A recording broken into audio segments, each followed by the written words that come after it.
Welcome back to another episode of Rock Boys Football Deal Game of the Year. Georgia going on the road to play Alabama in Tuscaloosa. Want to dive into this Alabama offense and particularly dive into this Alabama rushing attack and talk about how it can give Georgia problems, very similar to how we saw it give Georgia problems in the 2023 season in the SEC championship game. I think our biggest question mark when Kalen DeBoer took the job was, what is Jalen Milroe going to look like in the Kalen DeBoer offense? That question wasn't really much. There wasn't much meaning behind it because you look at Kalen DeBoer, what's made him such an excellent coach at everywhere he's been across the country. He was never going to fit Jalen Milroe into an offense that didn't fit him. He was going to build an offense that best suited Jalen Milroe. And that's exactly what he's done, specifically leaning on this rushing attack. Really excited to get into a little bit of the film in terms of what Alabama likes to do on offense, particularly running the football, talk about how it might give Georgia some problems on defense. Now, before we get into it, as always, just a quick shout out to you guys. We've talked about this game a ton over the last couple of weeks. The amount of support y'all have shown the boys means the absolute world. If you guys do enjoy the content, consider subscribing to the channel. Much more importantly, would love to hear how you guys are feeling in the comment section, whether you're an Alabama fan, whether you're a Georgia fan. Appreciate you guys rocking with it. And Dill, without further ado, you've watched a lot of this Alabama offense over the last couple of weeks. I'll give you the tee box in terms of how this Alabama offense, particularly this rushing attack, could potentially give Georgia some problems Saturday night here. Well, I think you know what Georgia wants to do defensively. I mean, they want everyone playing downhill and playing really, really fast. And that starts with the linebackers and honestly feeds into the way their safeties play. Everybody's expected to play really, really aggressive. They don't want to give up any yards. And given the way that Alabama's kind of structured their offense around Jalen Milroe and how much more explosive I think he is than people even kind of want to admit or realize, really puts some pressure on teams that like to play aggressive because you really need to be accountable for what Jalen Milroe can do and how they've built that whole offense off of that kind of zone read scheme that really I feel like they probably should have had it done last year. And it takes me back to last year, though. Like, what was our biggest conversation after that SEC championship game was that wasn't the Georgia defense that we're used to seeing, specifically from how aggressive they were. Like, they weren't asking their edge rushers to really pin their ears back. They weren't firing their linebackers as hard. And I think a lot of that had to do with, hey, how are we going to try to manage Jalen Milroe? You saw this Alabama offense even last year kind of give Georgia some problems in terms of taking away that aggression that we kind of know Georgia's defense to be. I think it's going to be even more effective in 2024 because Kalen DeBoer has done such an excellent job building this offense around what Jalen Milroe can do. You kind of dive into this Alabama offense, how it operates. It's no secret. They run the football 63% of the time. That's 15th most in the country. That being said, when you do want to run the football as much as Jalen Milroe, they're going to want to try to hit explosive plays behind that. Now, they don't throw the football all that often, but you look at Jalen Milroe, where does he excel as a passer? Pushing the ball vertically down the field. 26% of his dropbacks have gone for over 20-plus yards. He's completing 50% of those throws. They're averaging 16.9 yards per completion.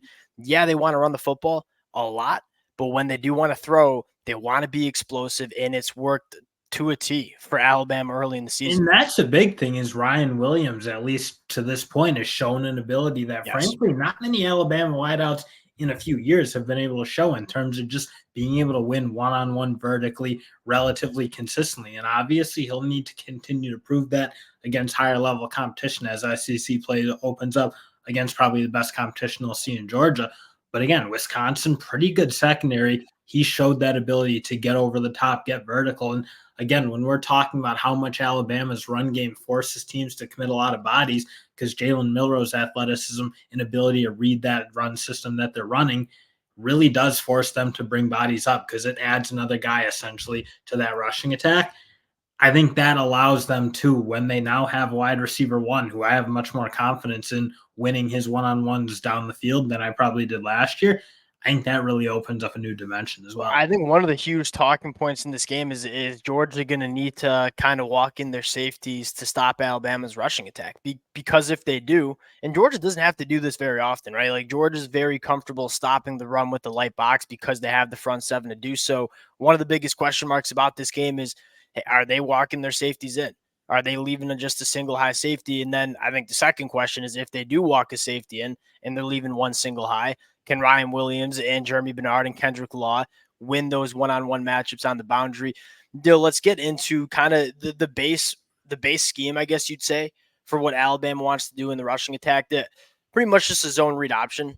And one, Alabama's offensive line is so good, and they're very multiple. They run some gap, but they run mostly zone, and they're so good at just washing down defensive linemen. But I think secondly, Dill, I mean, Jalen Milroe's ability to keep the football, and you're seeing him be more confident keeping the football this year.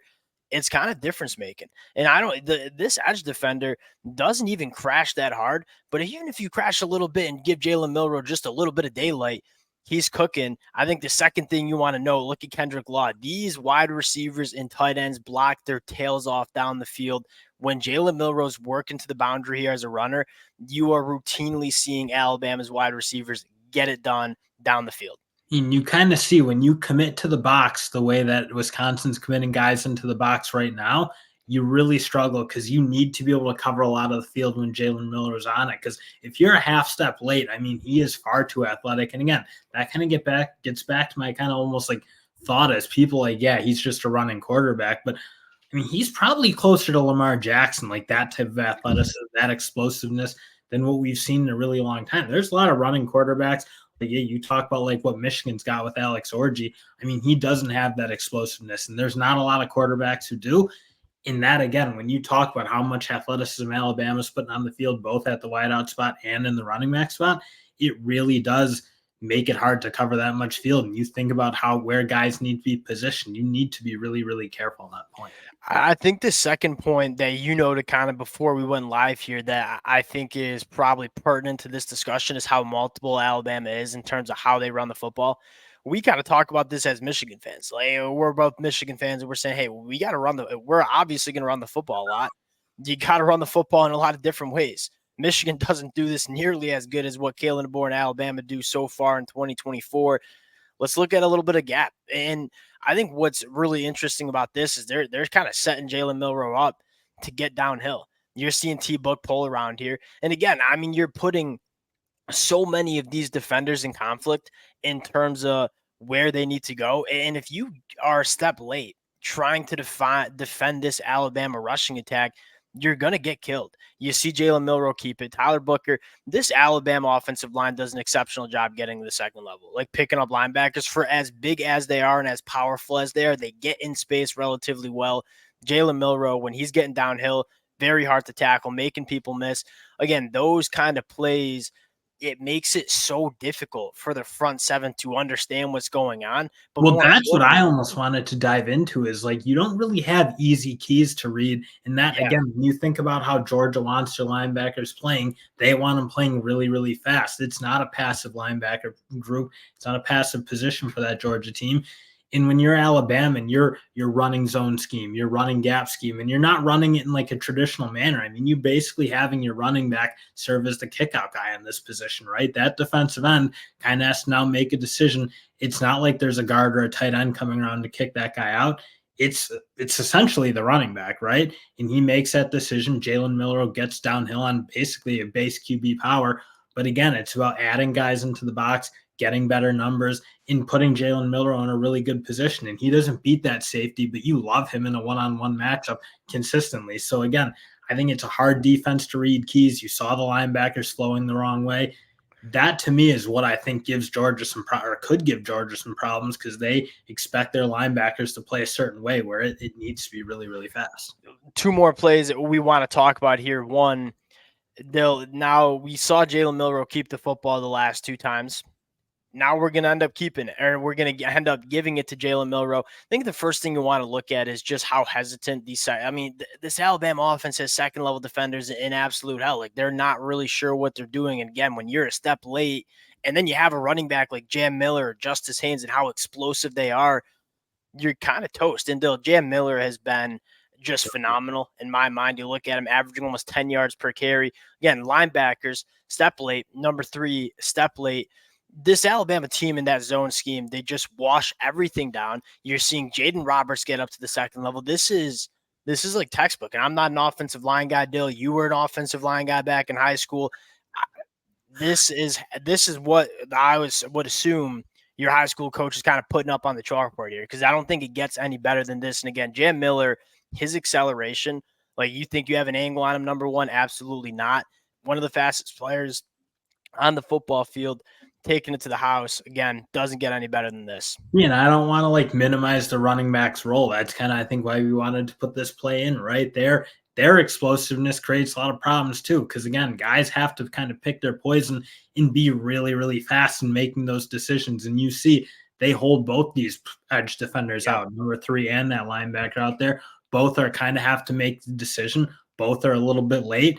And again, certain teams maybe don't have the running backs who can really make you pay. Alabama, I mean, the way Jam Miller is playing, Justice Haynes, I think, is playing pretty much right behind them and at a really high level. They're making teams pay.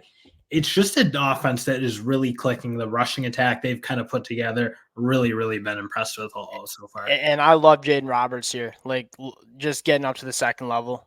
This play doesn't go for 40 yards and a touchdown if Jaden Roberts doesn't get to that backer. Again, Jaden Roberts is probably one of the most powerful offensive linemen that you see in the country, but he's also an athlete in space. You absolutely love it.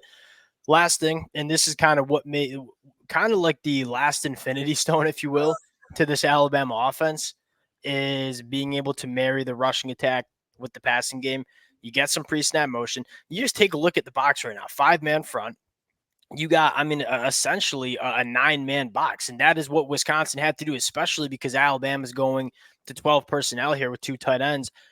We need the bodies. Like, we're not going to be able to stop the run on 1st and 10 if we don't have pretty much everybody we have down in the box. You take a look at this play here. Again, we're going to marry it, and we're going to go play action here. Everybody's got their eyes in the backfield. You're leaking your tight ends just up the seam here, and the safety has to pick one, and you're hitting it for a touchdown.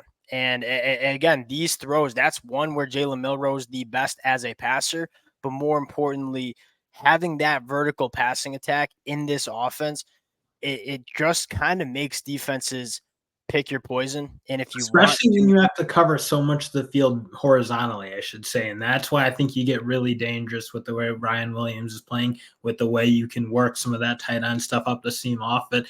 And then you even look, I mean, they haven't even really gotten to using Kendrick Law and some of those guys in the rushing attack, but you know they can. And I think that's why you see Wisconsin really, really need to honor it. I mean, they need to fly out there because he can be really dangerous. So there's just so many ways I think on the ground they can attack you. I think you see how much teams need to respect it, and then you really starting to hit some big plays off it. And that probably is going to be the base of Bama's offense, because you look, Jalen Miller is probably never going to be a great short intermediate passer. I just don't think that's in his wheelhouse.